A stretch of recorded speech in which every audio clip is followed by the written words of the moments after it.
Many Christians are ignorant of cultic social practices within biblical Christianity. Our next speaker is going to help us to understand how this psychological manipulation has been used by complementarian leaders.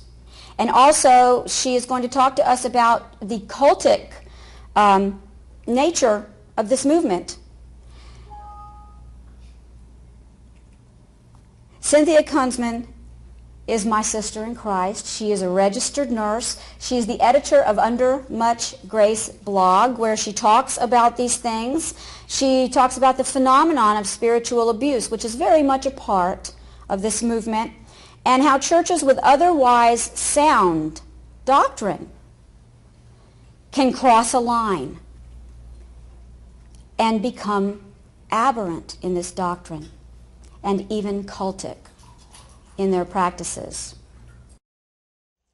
Now, biblical support. Is this biblical? Well, Walter Martin, who wrote The Kingdom of the Cults, the landmark book, said that there are two types of fruit in the life of the believer: the fruit of the life lived and the fruit of the doctrine preached. We need both. This tends to go along with the approach to cults. There are cults of theology that generally deny the deity of Christ, and we have a problem with that in complementarianism too. So I don't have as much of a problem calling them cultic. However, a group can just go through and use behaviors that are manipulative and be considered cultic in terms of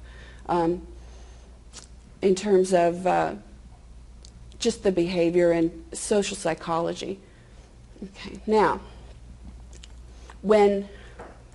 next slide. my remote's not working.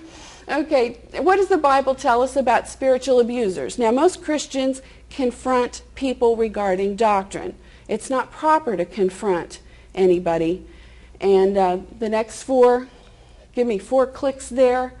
My assistant. All right, 47% of the verses that deal with false prophets, false teachers, and Pharisees have to do with behavior. 31% concern fruit.